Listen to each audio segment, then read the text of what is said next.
Hi guys, welcome back to my channel. Indigo Diamond here with another video, here to talk about the latest episode of season 14. Yes, that's right, 2 videos in 1 week, although UK versus the World probably would have gone out first because that happens on a Tuesday. So this will probably come out Wednesday, maybe. Before we get into the episode, make sure you hit the subscribe button, like the video, and tell me down below who are you rooting for. It was essentially like a double elimination this week, kind of. So the queens enter the workroom, and at one point they're all sort of like, "Where's Kornbread? Have you guys seen Kornbread? Do you know what's going on?" And then RuPaul comes in, and they're like, "Well, where's Kornbread?" And RuPaul's like, "I'm sure you're probably wondering, where's Kornbread?" It's kind of like, yeah, that's kind of what they've all been on about at this point. So a message pops up from Kornbread. Kornbread has had to leave the competition. Now, Kornbread has had to leave the competition because unfortunately she hurt her ankle and she had to go to the doctors about that. And with going to the doctors about it, unfortunately that meant she had to leave the bubble, which all the girls were in that are competing in Drag Race. Now, unfortunately, because she's had to leave the bubble, that meant she wasn't allowed to continue in the competition. I mean, she was also told that she was supposed to stay off the ankle for like 6 to 8 weeks, which I'm sure also would have meant she would have had to leave the competition anyway. But, you know, the important thing is she's had to leave the bubble, and because of like COVID and stuff like that, she's not allowed to continue with the competition. It's sad, but all I can say is hopefully she'll get an invitation to come back next season, season 15, and, you know, we'll see what happens then. Now, this episode was called Save a Queen. So essentially they brought back 3 of the first eliminated queens, which is great to see. I'd love to see them bring back queens from older seasons, just come in and kind of have fun with a challenge. You know, I think it's nice, especially for those queens that maybe not so much had a hard time on Drag Race, but, you know, when you're in competition mode, you have a completely different feel, I'm sure, of if you just went in there to kind of be like, oh, I'm helping out with a challenge. So I think it was nice, especially for the first eliminated queens. So we had 3 queens. We had from season 7, Tempest du Jour. From season 9, James Mansfield. And from season 12, we had Kimora Hall. These queens all seemed to be having like a lot of fun being there, which was really nice to see, and they all did really well in their challenges.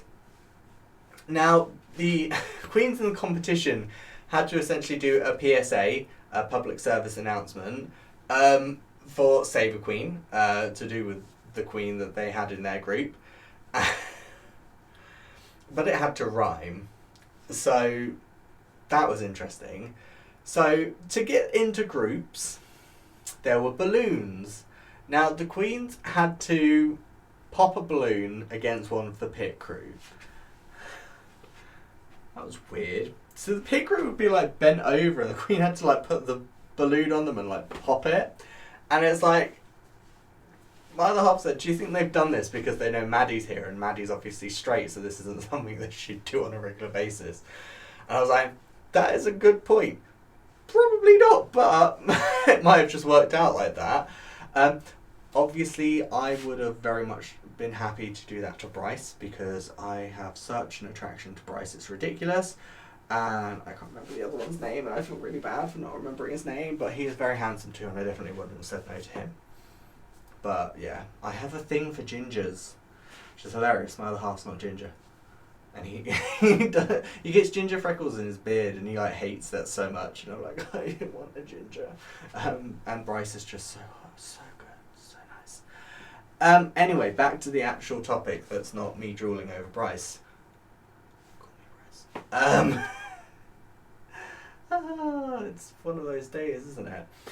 Is it the bottom lashes? Are they making me a bit crazy? I don't know. But yeah, so they had to do this. Poor Jorgeous just could not pop this balloon, and I sat there, I turned to my other half and went, she's never told anyone in her life, has she? Bless her. It was difficult. So we got our teams, and standouts for me, Angeria obviously is just so funny to, as a person, I think she's just made for comedy. fingers caught my week. She did really well. She was safe this week. No one in mind goes. I've only watched it this morning, and my mind's just like, nope, goodbye. The winner this week was Bosco. Now, I think Bosco did well. For me, I would have given it to Lady Camden, and it's not because she's English. I don't know, I just felt like she got some really good critiques, and I actually thought her runway look was better, because the runway theme was Spring Has Sprung. Now, Bosco did a rain cloud into a sunny day. The rain cloud for me was just too bulky, like, on top. And the hair that she wore, I just didn't feel like matched the sunny day one, like, at all. So that was a miss for me. Lady Camden did, like, an afternoon tea table sort of thing with, like, a teacup on her head that, like, spilled tea out of it. For me, I was sat there going, it's really well executed, it looks gorgeous, she should have won for me. Now, I will say, Maddy Morphosis, again, is still slowly coming out of her shell. She's getting there, slowly but surely. I need her to push more. She's doing better in confessionals. I'm enjoying her in confessionals. I can't tell you if her runway was better because her face was covered in it. So, I don't know, maybe she was happier on that.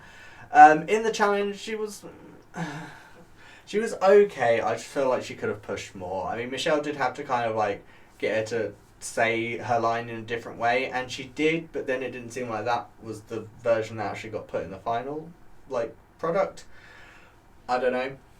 But no, I'm warming up to Maddy slowly but surely. I just need her to keep pushing, because I know she can give me more. You know, it just got to keep going. So the bottom three were Jasmine, Kennedie, Jorgeous, and Orion's story. I do think they were definitely the weakest. They kept saying that Jasmine Kennedie was coming across very much like the Count from Sesame Street. 1 Fabergé egg, ah. 2 Fabergé eggs, ah. Just to get some Manila Luzon in this episode, clearly. Jorgeous just didn't have that oomph, and she didn't wear any lashes in the actual challenge itself. And Orion's story, bless her, I love Orion's story. A, because I think he is very attractive out of drag, so again, call me. It's all these turn into, isn't it? Me going, I just find him very attractive. He's very attractive. But Orion's story, bless him, it's the voice. It just comes across very... I mean, my other half said it was very Pearl, and I get that. It's just, yeah, there's just no energy in the voice. But, you know, some people just don't have that. And, you know, she got on the show, she did a good job. It is what it is. Now, the bottom two were Jorgeous and Orion's story. Jorgeous just slayed the lip sync. House down, boots, great. Amazing. Could not fault it. Orion's story tried her best. Her wig looked like it was coming off, and she took her shoes off, which is kind of like death sentence. But I still think, you know, she tried her best. That's all you can ask anyone to do on a show or in life in general. And unfortunately, she didn't have a golden ticket. Her chocolate bar was exactly that. It was a chocolate bar. So we have to say goodbye to Orion's story today. If you haven't been watching What You're Packing, I will say you should be watching What You're Packing. If nothing else, to almost see a softer side of Michelle half the time. Because I know she shows it a bit on Drag Race, but in What You're Packing, you really do get a very, very nice side of Michelle. Not saying that she's not nice on Drag Race, but you know, sometimes you just get that kind of like, she's the judge, she's the harsh judge. But also, you get some more really good stories about these queens half the time. Like, it's really sad Orion's this time it was really, really sad. So Orion was saying about how her mum kept saying that, you know, she could see her being on Drag Race, you know, she thinks she'd be really good at it, and this, that, and the other. And then, was it like 5 months later or something, she committed suicide. And that was just so sad to hear. But then Orion started doing drag after that, and, you know, this is where it led, and you're just like, that's so, you know, I mean, props to Orion for being able to take such a sad moment and just, you know, blossom from it, essentially, but, yeah, that's really sad, really upsetting to hear. Who am I rooting for? I think still Angeria and Willow are the two that I'm like, yes, these are the two that I can see making the finish line.